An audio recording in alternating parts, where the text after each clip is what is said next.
puissante pour assurer le salut. Elle doit conduire à la foi. La foi affranchie de la loi. Elle procure la liberté évangélique.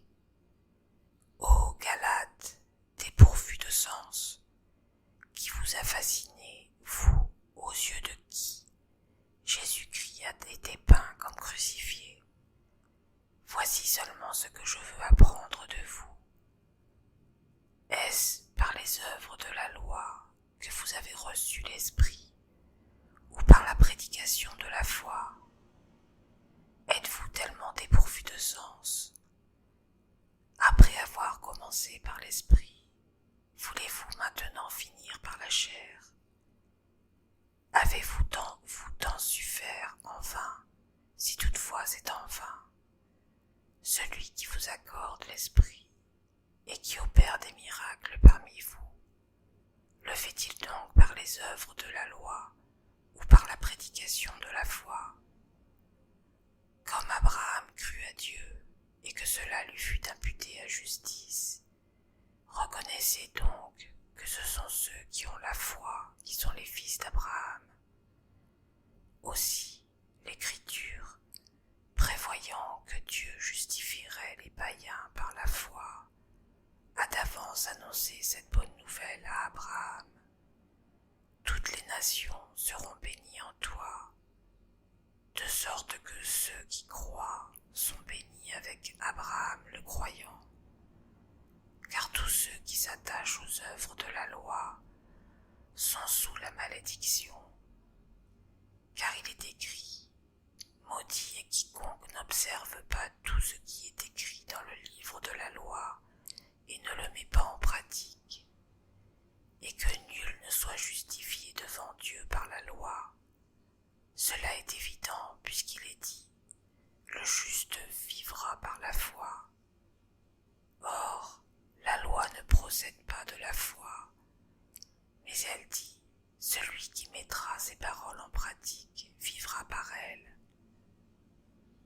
Christ nous a rachetés de la malédiction de la foi, étant devenu malédiction pour nous, car il est écrit, maudit est quiconque pendu au bois, afin que la bénédiction d'Abraham eût pour les païens son accomplissement en Jésus-Christ, et que nous reçussions par la loi l'Esprit qui nous avait été promis. Frères, je parle à la manière des hommes, une disposition en bonne forme, bien que faite par un homme, n'est annulée par personne, et personne n'y ajoute. Or, les promesses ont été faites à Abraham et à sa postérité. Il n'est pas dit et aux postérités, comme s'il s'agissait de plusieurs, mais en tant qu'il s'agit d'une seule, et à ta postérité, c'est-à-dire à Christ. Voici ce que j'entends, une disposition que Dieu a confirmée antérieurement, ne peut pas être annulée, et ainsi la promesse rendue vaine par la loi survenue 430 ans plus tard. Car si l'héritage venait de la loi, il ne viendrait pas non plus de la promesse. Or, c'est par la promesse que Dieu a fait à Abraham ce don de la grâce. Pourquoi donc la loi? Elle a été donnée ensuite à cause des transgressions, jusqu'à ce que vint la postérité, à qui la promesse avait été faite. Elle a été promulguée par des anges au moyen d'un médiateur. Or, le médiateur n'est pas médiateur d'un seul, tandis que Dieu est un seul. La loi est-elle donc contre les promesses de Dieu? Loin de là.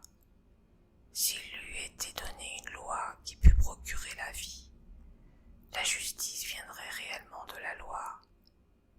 Mais l'Écriture a tout renfermé sous le péché, afin que ce qui avait été promis fût donné par la loi en Jésus-Christ à tous ceux qui croient.